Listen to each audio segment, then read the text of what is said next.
కాంగ్రెస్ సర్కార్ మరోసారి అహంకార వైఖరిని ప్రదర్శించింది. కీలకమైన ప్రభుత్వ కార్యక్రమానికి స్థానిక ఎమ్మెల్యేను పిలవకుండా అవమానించింది. పైగా పంటలన్నీ ఎండిపోయిన తర్వాత మంత్రులు వచ్చి తీరిగ్గా పంపులు ప్రారంభించారు. మరోసారి హడావిడిగా దేవాదుల పంపులను ప్రారంభించారు మంత్రులు ఉత్తమ్ కుమార్ రెడ్డి, పొంగులేటి. పైగా ఈ ప్రభుత్వ అధికారిక కార్యక్రమానికి ప్రోటోకాల్ కూడా పాటించలేదు. స్థానిక ఎమ్మెల్యే పల్లా రాజేశ్వర్ రెడ్డిని ఆహ్వానించకుండానే పంపులను ఆన్ చేశారు. ఇక ఈ కార్యక్రమంలో ఉమ్మడి జిల్లా మంత్రులు కొండా సురేఖ, సీతక్క కూడా కనిపించలేదు. ఇప్పటికే 2 సార్లు దేవాదుల పంపులు ఆన్ చేయడానికి హెలికాప్టర్లో వచ్చి వెళ్లారు మంత్రులు. ఆ కార్యక్రమం అట్టర్ ఫ్లాప్ కావడంతో ప్రజాధనం ఘోరంగా దుర్వినియోగమైంది. ఇప్పటికే పంపుల ప్రారంభోత్సవం 10 రోజులు ఆలస్యమైంది. సాగునీరు అందక జనగామ జిల్లాలో వేలాది ఎకరాల్లో వరి, మొక్కజొన్న పంటలు ఎండిపోయాయి. ఎండిపోయిన ప్రతి ఎకరాకు 25,000 చొప్పున నష్టపరిహారం ఇవ్వాలని ఉమ్మడి వరంగల్ జిల్లా బీఆర్ఎస్ నేతలు డిమాండ్ చేస్తున్నారు. ఫేజ్ 3 ద్వారా జనగామ నియోజకవర్గ పరిధిలో 40% ఆయకట్టుకు సాగునీరు అందుతుందని, అలాంటి ప్రాజెక్టు ప్రారంభోత్సవాన్ని తమకు తెలియకుండా నిర్వహించటమేంటని ఎమ్మెల్యే పల్లా రాజేశ్వర్ రెడ్డి తీవ్రంగా మండిపడ్డారు. అటు ఈ కార్యక్రమానికి ఎమ్మెల్యే పల్లాను ఆహ్వానించకపోవటాన్ని మాజీ ఎమ్మెల్యే రాజయ్య కూడా తీవ్రంగా ఖండించారు.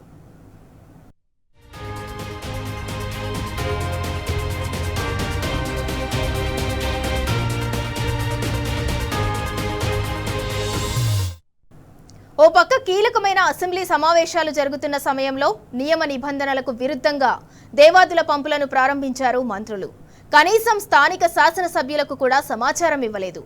అసెంబ్లీ సమావేశాలు వదిలిపెట్టి మంత్రులు ఉత్తమ్ కుమార్ రెడ్డి, పొంగులేటి, ఇతర కాంగ్రెస్ పార్టీ ఎమ్మెల్యేలు దేవాదుల ప్రాజెక్టు ఫేజ్ 3ని ప్రారంభించడంపై తీవ్ర వ్యతిరేకత వ్యక్తమవుతోంది. ఈ ప్రారంభోత్సవాన్ని ఖండిస్తూ బీఆర్ఎస్ ఎమ్మెల్యేలు స్పీకర్కు లిఖితపూర్వకంగా ఫిర్యాదు చేశారు.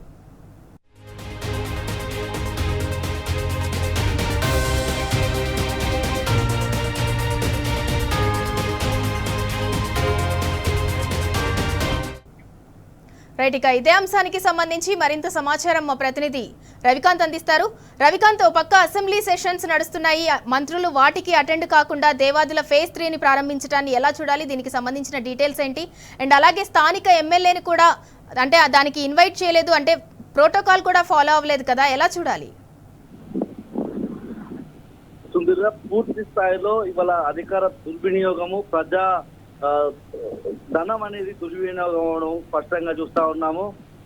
ఇది ఏదైతే ఈ పంప్ హౌస్ కు సంబంధించి దేవాదుల ఫేజ్ 3 ప్యాకేజ్ 3 సంబంధించి ఇదంతా కూడా పూర్తిగా ఏదైతే ములుగు జిల్లా రామప్ప ప్రాంతం నుంచి ఒక టన్నెల్ ద్వారా ఈ నీళ్ళన్నీ కూడా దేవన్నపేట దగ్గర ఉన్నటువంటి పంప్ హౌస్ చేరుకుంటాయి. అక్కడి నుంచి ఏదైతే హన్మకొండ జిల్లా ధర్మసాగర్ దగ్గర ఉన్నటువంటి రిజర్వాయర్ లోకి నీళ్లు ఎత్తిపోసే ప్రక్రియ ఉంటుంది. అంటే యాసంగి సీజన్ లో మనం గమనించాము, జనగామ జిల్లాకు సంబంధించి పూర్తిగా 3 నియోజకవర్గాలు ప్రధానంగా ఎఫెక్ట్ అయ్యే 3 నియోజకవర్గాలు, ఇటు కేశంగన్పూర్ కావచ్చు, పాలకుర్తి కావచ్చు, జనగామ నియోజకవర్గం కావచ్చు.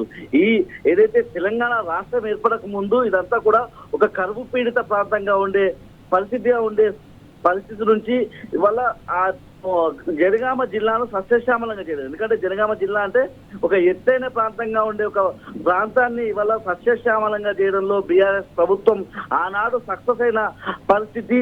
ఏదైతే ఎలక్షన్ సందర్భంగా ఈ ఏదైతే దేవన్నపేట దగ్గర ఉన్నటువంటి పంప్ హౌస్ ను ప్రారంభించలేదు. అయితే 15 నెలల కాలం తాత్సారం చేసినటువంటి కాంగ్రెస్ ప్రభుత్వం ఈ నెల మార్చి 18వ తేదీన ప్రారంభానికి సంబంధించి ఉత్తమ్ కుమార్ రెడ్డి, పొంగులేటి శ్రీనివాస్ రెడ్డి వచ్చి ప్రారంభించేందుకు ప్రయత్నించిన క్రమంలో అప్పుడు మొరాయించిన సందర్భం చూసాము. ఆ సందర్భంగాను ఏదైతే జనగామ జిల్లాకు సంబంధించి జనగామ ఎమ్మెల్యేగా ఉన్నటువంటి పల్లా రాజేశ్వర్ రెడ్డిని అప్పుడు ఆహ్వానించలేదు. దాంతో పాటు ఆ ప్రతి పర్యటనలో ఉత్తమ్ కుమార్ రెడ్డి, పొంగులేటి పాల్గొనే వరంగల్ జిల్లా పర్యటనకు సంబంధించి వరంగల్ జిల్లాకు మంత్రులుగా ఉన్నటువంటి కొండా సురేఖ కానీ, సీతక్క కానీ కనీసం వాళ్ళు ఆ పర్యటనలో కనిపించడం లేదని మనం స్పష్టంగా అర్థం చేసుకోవచ్చు. ఇవాళ కూడా ఈ ఏదైతే ఇంత అధికారికమైన కార్యక్రమానికి సంబంధించి పూర్తిగా జనగామ జిల్లాకు సంబంధించి పాలకుర్తి కావచ్చు, జనగామ నియోజకవర్గాల్లో వేలాది ఎకరాల్లో పంటలు ఎండిపోతున్న సందర్భం ఎప్పటికప్పుడు పల్లా రాజేశ్వర్ రెడ్డి జనగామ ఎమ్మెల్యేగా కొట్లాడుతున్న సందర్భం చూస్తా ఉన్నాము. ఏదైతే అక్కడ ఉన్నటువంటి రిజర్వాయర్, ధర్మసాగర్ రిజర్వాయర్ ద్వారా ముందుకు ఉండేటువంటి బొమ్మకూరు కావచ్చు, తపాస్పల్లి కావచ్చు, ఇతర రిజర్వాయర్లన్నీ నింపి ఏదైతే పొట్టకొచ్చిన దశలో ఉన్న వరి పొలాలకు సంబంధించి నీళ్లు అందించాలని ఒక డిమాండ్ వ్యక్తం చేస్తున్న సందర్భం చూస్తా ఉన్నాం. ఇదే క్రమంలో మార్చి 18వ తేదీన దిగి వచ్చిన రాష్ట్ర ప్రభుత్వానికి సంబంధించిన మంత్రులు ఆ మోటార్లను ఆన్ చేసే క్రమంలో అధికారులతో సమీక్షించారా లేదా, ఆ మోటార్లు డ్రై రన్ జరిగిందా జరగలేదా అనేది కనీసం తెలుసుకోకుండానే హెలికాప్టర్ ద్వారా ఈ నెల 18న వచ్చి అది ఫెయిల్యూర్ అయిన పరిస్థితి. ఎందుకంటే ఆ రోజు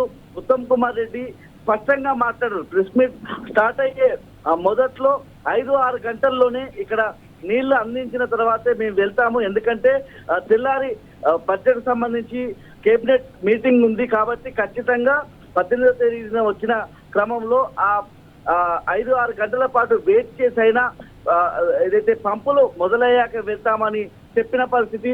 అదే ప్రెస్ మీట్ ఎండ్ అయ్యేటప్పటికల్లా రేపు ఉదయం వరకైనా ఇక్కడే ఉండి ఆ పంపులు స్టార్ట్ అయ్యాక వెళ్తామని చెప్పిన పరిస్థితి. ఆ రోజు ఆ పంపులు స్టార్ట్ మొదలు కావని తెలుసుకుని అక్కడి నుంచి వాళ్ళంతా కూడా వెళ్ళిపోయిన సందర్భం మనం చూసాము. ఈ పంప్ హౌస్ కు సంబంధించి డ్రై రన్ 2-3 రోజుల నుంచి కొనసాగుతున్న పరిస్థితి. ఏదైతే మార్చి 18 నుంచి ప్రక్రియ అధికారులు చాలా కష్టపడి వాటి పనులన్నీ చేస్తున్న క్రమంలో ఎప్పటికప్పుడు ఆ పంపులు మోటార్లన్నీ కూడా మొరాయించే పరిస్థితుల్లో నిన్న రాత్రి అంటే నిన్న అర్ధరాత్రి అంటే ఇవాళ అర్ధరాత్రి అని చెప్పుకోవాల్సి ఉంటుంది.